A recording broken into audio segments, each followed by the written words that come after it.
से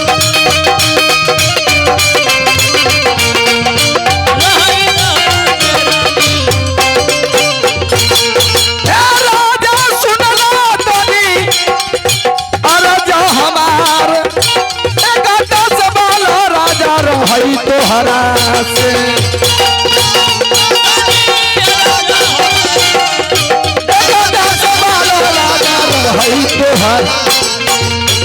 हे साबी हो सुनला तनी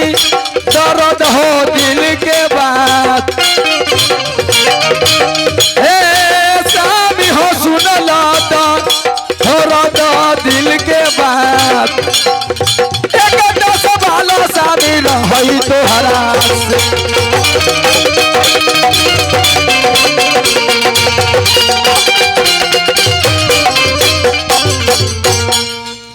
अने रानी अरे दशरथ से कह दिया कि राजा ए राजा मन में लालसा लगल बा कि राज में हाँ जी अपना राज में एको गो संतान नहीं खे कैसे होई कैसे राज कैसे चली पाठ कैसे चली कैसे राजा दशरथ रानी के धीरे सबूर देतिया कैसे दीतिया कैसे कहतिया कैसे हो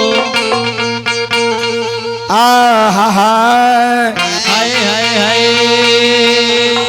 अधई जा बलिदा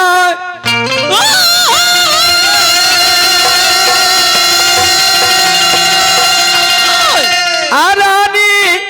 दिला में सबूरा बोरे जा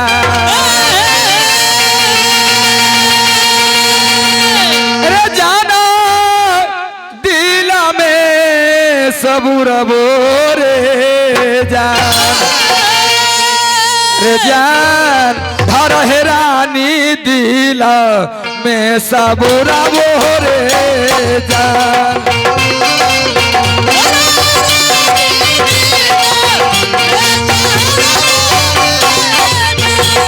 जान हर है रानी है दिला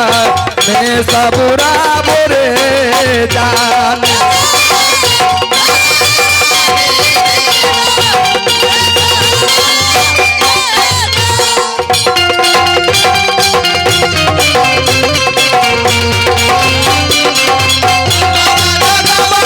दिया हो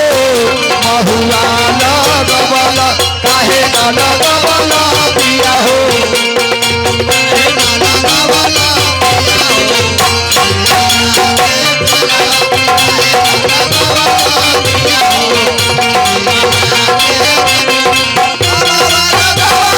दिया हो महुआ लगवला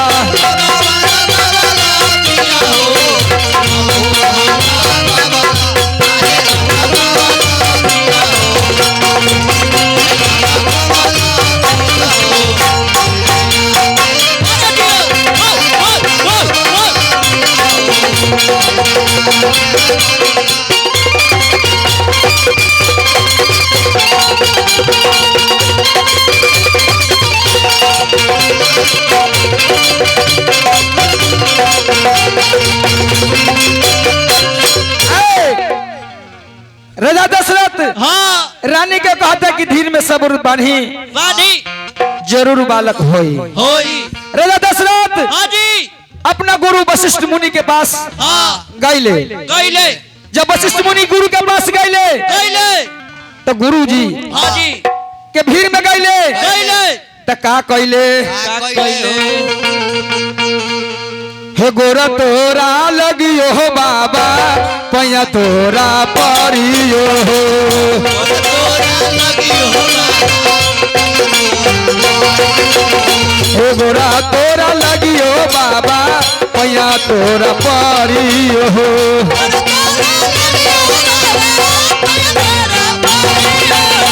खुशी मन से जीता रयसीस हो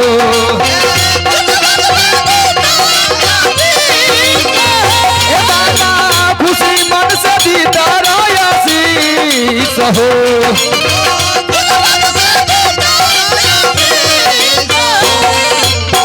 गोरा तोरा लगियो बाबा पैया तोरा परियो हो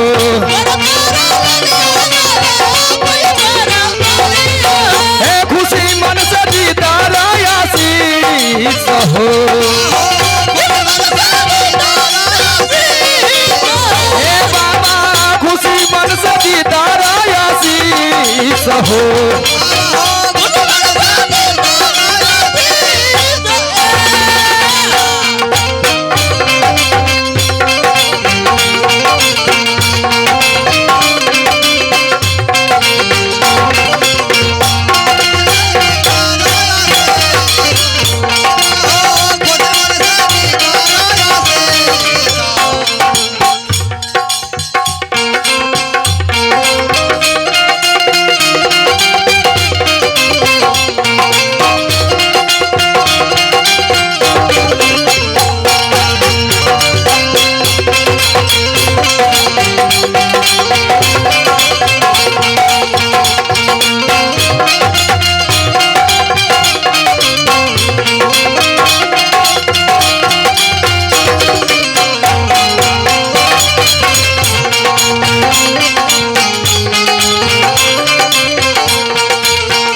बीतल हो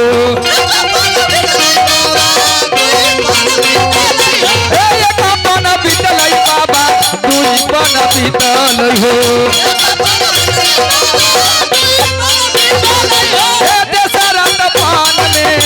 एको लला नाम हो दशरथ पान में बाबा एको लला नाम हो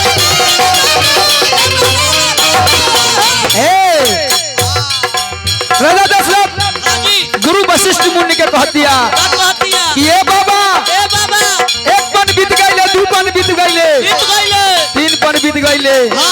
लेकिन हमारा लाल ने को न भइले बाबा कुछ उपाय बताई बाबा एक पन बीतलाई बाबा दुई पन बीतलाई हो एक पन बीतलाई बाबा दुई पन बीतलाई हो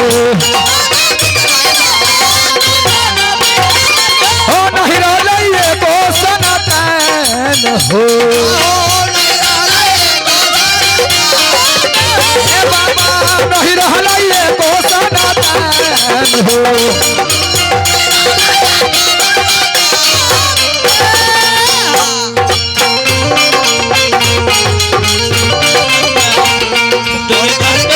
राउर मंदिर बन जाई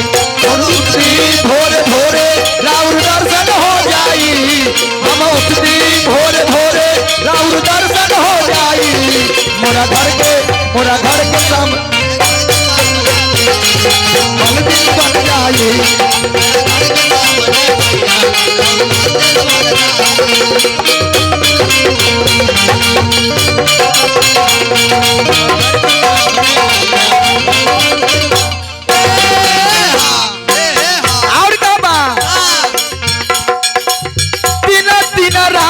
हमारा के रहल हो बिना बिना रानी हो बाबा हमारा के रहल हो ए बाबा तीन गो रानी बाबा लेकिन एको रानी से संतान न हो के बाबा एको गो रानी से ना होए बाला का बहो हो एको गो रानी से ना होए बाला का बहो हो सज सज हालिया बताई दहो ए बाबा सज सज हालिया बताई दहो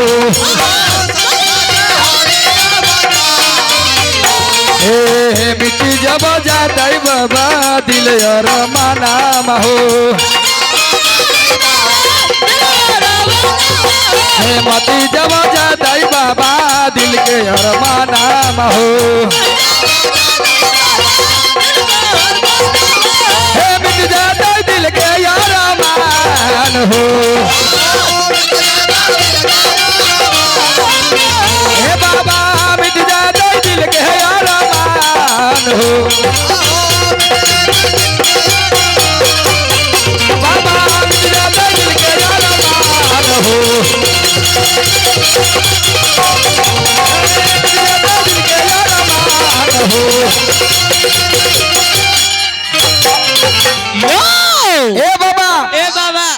3 गो रानी है हाँ जी राजमहल में बा बा